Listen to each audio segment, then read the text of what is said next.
Bueno, vamos ahora a continuar haciendo un poquito de ejercicio, reforzando lo visto en el videíto, los pedacitos de video anteriores, los videoclips anteriores. ¿Ok? Voy a ejercitar de esta manera. Imagínense que nosotros tenemos un imán con su polo sur apuntando hacia abajo y que el imán lo estamos introduciendo. Siempre vamos a trabajar por convención con una vista aérea. Entonces, para decir la corriente gira horaria o gira antihoraria, vista desde arriba siempre, aunque ese ojito desaparezca de ahí, pero siempre vamos a trabajar con esa convención. Y vamos a decir que es un flujo positivo cuando apunta para arriba, así, o que es un flujo negativo si apunta para abajo. ¿Ok? Por si justo eso para no hablar mucho. Vale, entonces sigamos. Vale, entonces como el flujo que está queriendo crecer, porque este es el polo sur del imán, en el polo sur del imán las líneas de campo vienen a penetrar por el polo sur. Entonces se trata de un flujo positivo, de un flujo ascendente. Es un flujo ascendente el que quiere crecer por ahí. Miren, es un flujo positivo, un flujo ascendente que quiere crecer.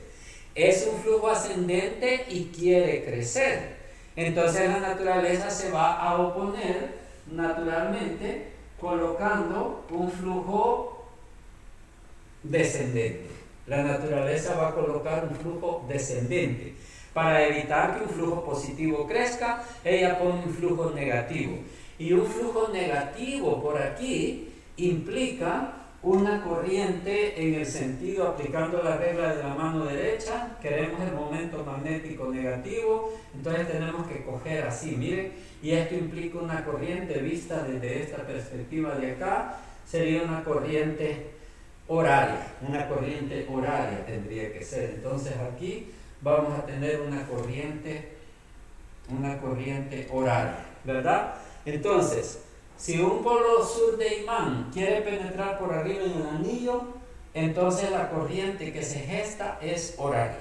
Así en síntesis, ¿ok? Hagamos otro ejercicio. Vale. Ahora pensemos que un polo norte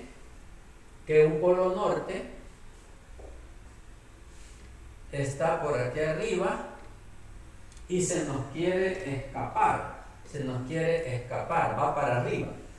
Entonces tendríamos un flujo descendente, ¿verdad? Un flujo descendente. ¿Por qué? Ahora es un flujo descendente porque las líneas de campo emergen del polo norte, así, correcto. Entonces tenemos un flujo descendente que, como el imán se está retirando, el flujo se quiere desaparecer. Un flujo descendente que quiere reducirse, que se nos quiere perder. Oponiéndose la naturaleza, va a generar un flujo a favor. El flujo generado o inducido va a ser a favor para no dejarlo que se pierda.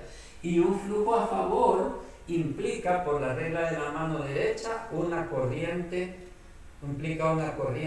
antihoraria en el anillo. Para obtener ese flujo a favor, la corriente es antihoraria. ¿Ok?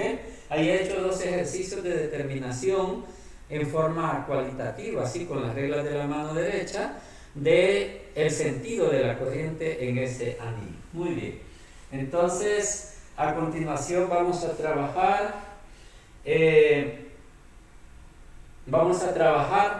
un ejercicio que combina tanto la ley de Lenz, que determina el sentido de la FEM o de la corriente, como la ley de Faraday. Vamos a usar las dos, que la ley de Faraday te da la magnitud, tanto voltios, ¿sí? Entonces vamos a hacer un ejercicio para ejercitar ambas leyes, ¿ok? A continuación. Vale.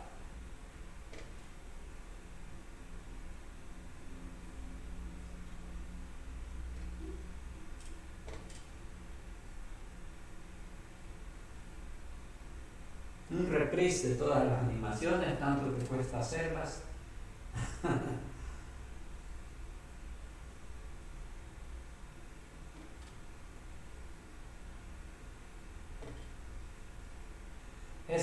enunciado de la ley, así quedó la ley, ¿verdad? Que la dirección del efecto inducido es tal que se opone a lo que lo causa. Eso es todo.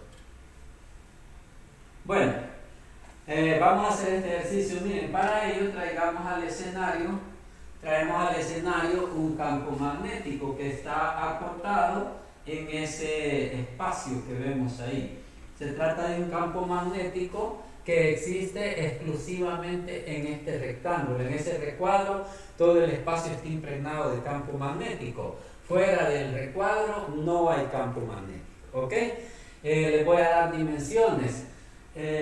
Vamos a traer al escenario también, pero luego las dimensiones. Una espira de alambre. Esto que tienen acá es alambre de cobre, digamos, y tiene por ahí metidita una resistencia para, como yo les he dicho, controlar las corrientes que se produzcan en la espira.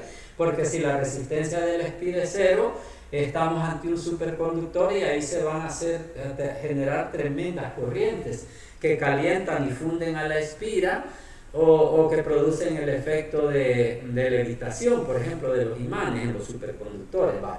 No es el caso, tiene una resistencia ahí. Le voy a dar dimensiones, decía. Vaya, aquí les coloco las dimensiones. Miren, punto 75 metros, o sea, 75 centímetros, es esta altura de acá. Esta altura de acá es de 75 centímetros. En lo sucesivo, a esa altura yo le voy a estar llamando H mayúscula. Oigan, en los símbolos que voy a ocupar, esa altura se va a llamar H mayúscula. ¿Sí? Bueno, también tenemos en las dimensiones, tenemos por acá el ancho de la espira, que es de medio metro, 50 centímetros. ¿Sí? Esas son las dimensiones que estoy dando. ¿Ok? Vaya, luego... perdón, estos 75 centímetros pueden tomarlos ustedes como el ancho de la espira, que en realidad no coinciden. Oigan, pero lo que importa es la altura de la espira, no la del campo magnético, perdón, oigan, que allí me había equivocado. 75 centímetros mide de alto la espira y 50 centímetros mide de ancho, no es cuadrada, ¿ok? Otro parámetro importante es la rapidez con que la espira se va a mover, porque en este experimento, observen, la espira se mueve. Miren, la espira se mueve con una rapidez de 3 metros por segundo. ¿Ok? La devuelvo para acá y ese 3 metros por segundo es la rapidez de la espira. También al final vamos a ocupar el valor de la resistencia, que es 12.5 ohms. ¿Ok? Entonces, el experimento consiste en desplazar a la espira con velocidad constante de manera que atraviese la región preñada del campo magnético. Y ahí lo tenemos. Al final la detuve por aquí, pues para que no se nos vaya, para seguirla viendo. Pero lo que nos interesa es el paso de la espira a través de esa región preñada de campo magnético. Eso es lo que vamos a estudiar. Y como vamos a trabajar con números, y también vamos a ir colocando por acá el sistema de referencias. Miren, esa línea vertical va a representar el origen en X, digamos. Aquí empieza todo, ¿ok? Tenemos también esta línea punteada, sería donde termina las X. Aquí está como el X inicial y el X final del campo, ¿ok? Tracemos al eje X, ese sería el eje X. Aquí está el origen. ¿Cuánto mide de ancho el rectángulo del campo? Miren cuánto mide de ancho. Pues mide 120 centímetros, o sea, 1.2 metros. 1.2 metros es la posición en que se encuentra esta línea. ¿Ok? ¿Estamos claros? ¿Sí? También he marcado por acá esto, miren, ya lo voy a explicar eso luego. Luego voy a trazar otros puntos importantes. Otro punto importante es X igual negativo 25 centímetros, X igual positivo 25 centímetros, y tengo que marcar también estos dos de acá, miren. X igual 95 y X igual 145 centímetros. No sé si van viendo para qué sirven esos. Miren, es que cuando yo hable de la posición de la espira. Atento, va. Hasta ahí tenemos el rectángulo donde hay campo en el interior y todos los marcos de referencia. Va. Pero digo, cuando yo hable de la posición de la espira, me voy a referir a qué altura la espira se encuentra a lo largo del eje X. Y cuando diga la posición de la espira, como la espira es un cuerpo extenso que mide medio metro de largo, entonces me voy a estar refiriendo a la mitad de la espira. Si yo digo, por ejemplo, que la espira está en el origen, entonces quiere decir que la espira,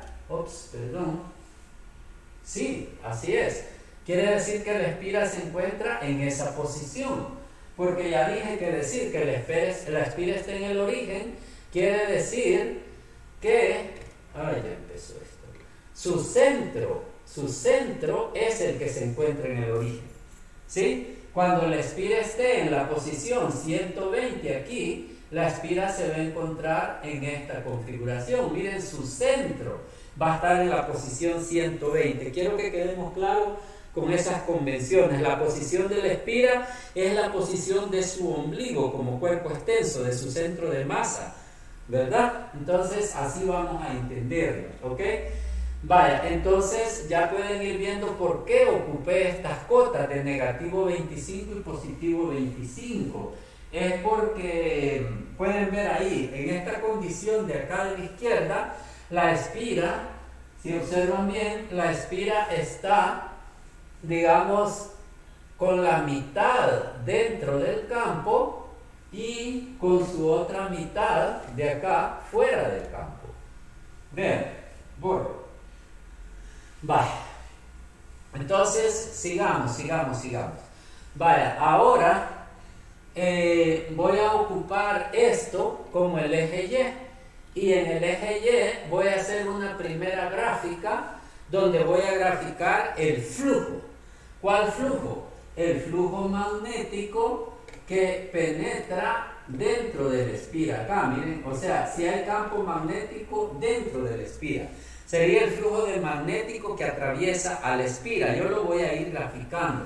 Y para ello, piensen que la espira se encuentra en su posición inicial, que estaba por acá. Cuando la espira estaba en su posición inicial, ningún campo magnético la estaba atravesando.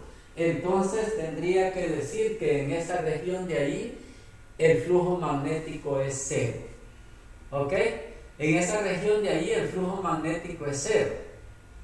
¿Dónde empieza a haber flujo magnético? Vamos despacito, voy a borrar y traten de determinar en qué posición de X, cuando la espira está en qué posición X, su centro, empieza a haber flujo magnético, cuando justo empieza a haber flujo magnético. A ver, ¿verdad que sería cuando el frente de la espira esté penetrando en ese rectángulo? Sería cuando la espira se encuentre ahí, es cuando empieza a haber flujo magnético, ¿sí? Veamos, para ello creo que sí. Entonces ahí va a empezar a haber flujo magnético. Cuando la espira se encuentre inmersa dentro del rectángulo, el flujo magnético va a estar total, máximo. Cuando la espira empiece a salir por acá, cuando la espira va saliendo, ya el flujo magnético se reduce. Miren, ya solo hay flujo magnético en esta región de aquí, y en esta región de acá no hay flujo magnético. ¿Lo ven? ¿Ven? Entonces así vamos a analizar el flujo magnético. Y miren la grafiquita que voy a ir haciendo al respecto.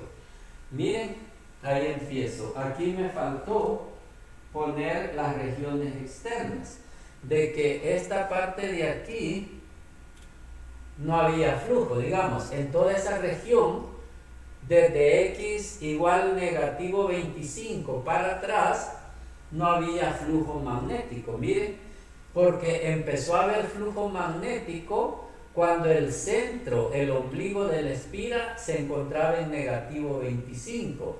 o sea que la espira se encontraba en esa posición. Cuando el ombligo de la espira estaba en negativo 25, es que empezó a haber flujo magnético por acá. Bien, entonces por eso hago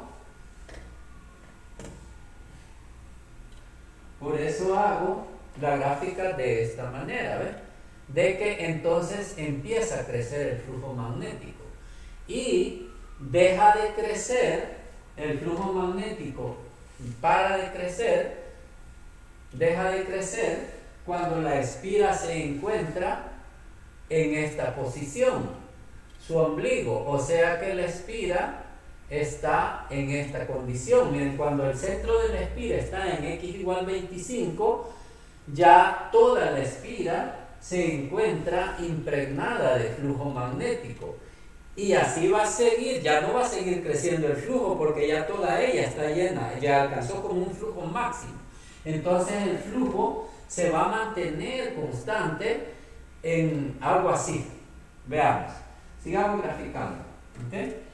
Entonces se va a mantener constante hasta que la espira se encuentre en esta posición. Quiere decir que su centro está allí, o sea que la espira está configurada de esta manera, porque hasta ese momento toda ella estaba impregnada de flujo magnético, pero al salir por acá ya va a empezar a perder flujo y vamos a tener esto solo que en reversa y quedaría así, ¿ve? Y el flujo vuelve a ser cero. El flujo vuelve a ser cero cuando el centro de la espira se encuentra en x igual, miramos acá, 145. O sea que la espira se encuentra en esta posición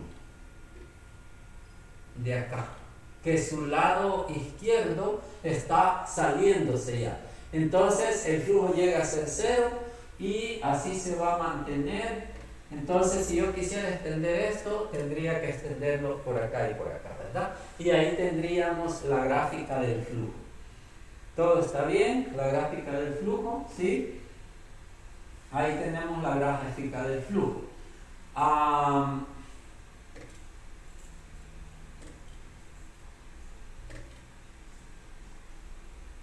Aquí estoy marcando, fíjense, ahorita estoy marcando este valor, FIO, y lo he marcado, fíjense en esta línea, como FIO sería en realidad la altura, FIO sería esta altura de aquí, esta altura de acá.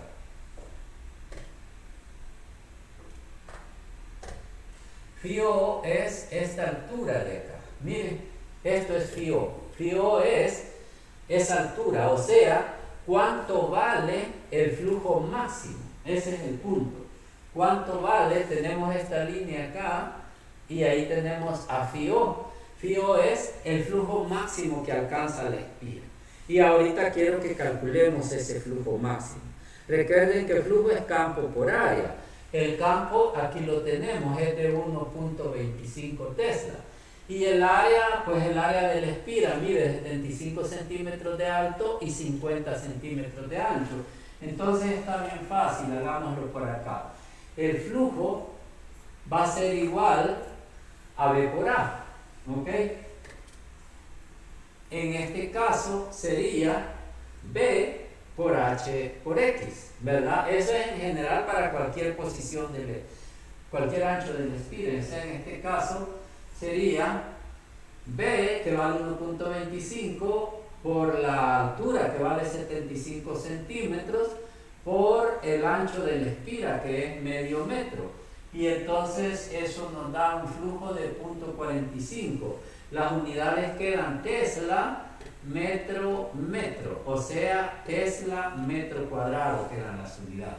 Entonces eso es el valor de FIO. Eso es el flujo máximo. Esta altura que tenemos acá es de 0.45 Tesla metro cuadrado.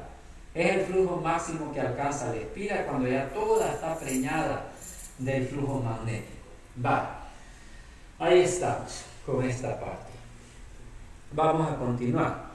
A continuación, quisiera ver ya no el flujo, sino su derivada, porque la derivada del flujo de alguna manera nos da la FEM, que es la que nos interesa. Entonces, veamos, primero trazo, les decía, vamos ahora a analizar la razón de cambio del flujo. La razón de cambio del flujo siempre en el eje Y, y acá en el eje X voy a colocar siempre X. Entonces voy a tener d phi de X, ¿verdad? De phi de t a lo largo de X, ¿ok? Entonces tenemos así, ¿ve?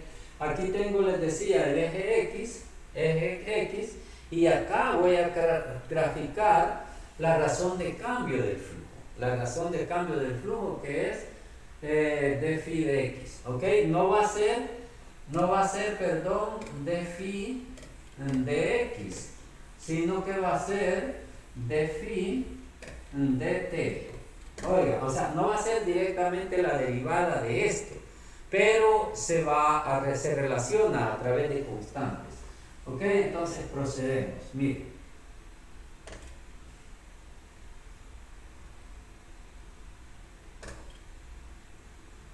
Miren, primero la derivada aquí, aunque no es exactamente la derivada, pero se relaciona a través de una constante directamente proporcional a. Entonces acá la derivada va a ser una constante, ¿ok? Y como la derivada es la razón de cambio del flujo, es que el problema es que aquí lo tenemos respecto a X, pero la FEM es la razón de cambio del flujo respecto a t, no respecto a x. No respecto a x, sino que respecto a t.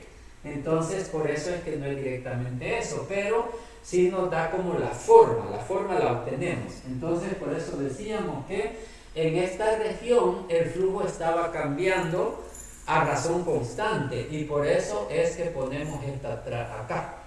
Ahora, ¿cómo va a ser la razón de cambio del flujo en esta región? Es una constante, ¿verdad? Es horizontal, entonces la razón de cambio del flujo ahí nos tiene que dar 0. Y la graficamos por acá. Ahí la tenemos, ¿bien? Y en esta parte de aquí, la razón de cambio del flujo va a ser negativa. Digamos, igual que esta, pero negativa, y sería por acá. Y ahora sí nos interesaría saber estos valores de acá. ¿Cuánto es esta altura y cuánto es esta altura de aquí abajo? Eso nos interesaría saber, esas alturas. Veamos, ¿qué hacemos? Bueno, cabal, esta altura de acá decía, ¿cuánto es esta y esta otra? Vamos a ver. Miren, d phi de t va a ser la derivada respecto al tiempo, naturalmente, de la expresión de phi, porque aquí tenía phi de x. Miren, aquí arriba tenía phi de x para cualquier x, les dije yo. Entonces, en este caso es la derivada de eso, ¿verdad? Si derivamos, las dos constantes salen y nos queda solo dx de t. Luego tenemos la derivada de x de t, es la velocidad, ¿verdad? La velocidad, ¿cómo cambia la x con el tiempo? Eso es la velocidad. Entonces queda el campo por la altura de la espira h por la velocidad. Hacemos las sustituciones porque el campo vale 1.25, la altura de la espira es 35 y la velocidad vale 3 metros por segundo. Y eso nos da un valor numérico de 2.81 Tesla metro cuadrado, que es el flujo sobre el segundo, Y entonces así tenemos ya el d phi de t que tenemos, pero ahí hay que aclarar, eso se da en estas regiones de acá. Miren, en esa región de ahí la razón de cambio del flujo es 2.81. Y entonces yo lo puedo poner ahí. Miren, acá lo pongo, que en esta región la razón de cambio del flujo es 2.81. Estamos ante una función seccionada, porque en esta otra región de acá, la razón de cambio del flujo ya no fue B por H por X, sino que fue 0, porque ahí el flujo se mantuvo constante. Y al salir por acá, obviamente esperamos que sea el mismo 2.81, pero negativo, ¿verdad? Y sería así. Entonces ahí la tenemos. La razón de cambio del flujo en la región esta es de 2.81, en el centro es 0, y en esta otra región es del negativo 2.81. Y ahí tenemos la gráfica de phi de t. ¿Ok? Agreguemos un poquito. Hasta ahorita tenemos de phi de t, pero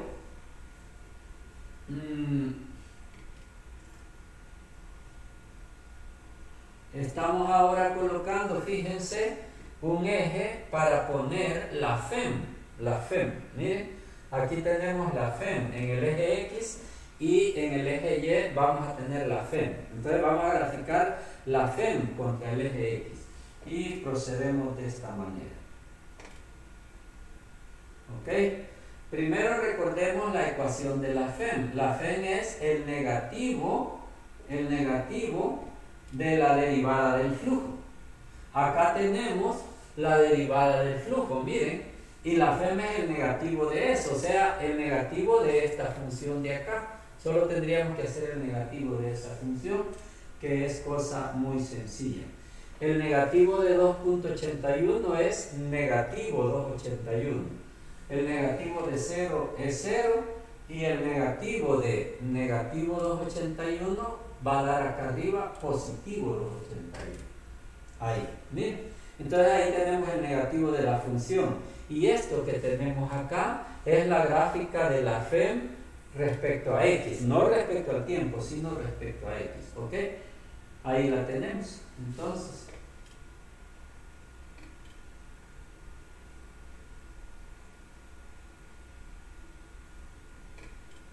colocamos ahí los valores. Aquí los 2.81 voltios y aquí negativo 2.81 voltios. Quiere decir que Tesla metro cuadrado sobre segundo es voltio. Los invito a que hagan la demostración sustituyendo el Tesla por sus unidades fundamentales, etc. Oiga, esos son voltios porque son unidades de FEM. ¿Ok? Entonces, como última pregunta, quisiéramos saber la corriente máxima que se da en la espira. La corriente máxima que se da en la espira. Recuerden que corriente es igual a voltaje sobre resistencia.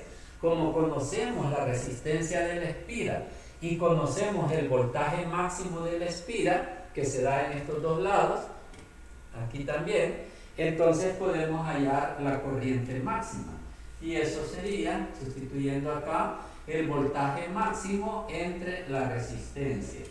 O sea, que nos da de 225 miliamperios, porque me dio 0.225, o sea, 225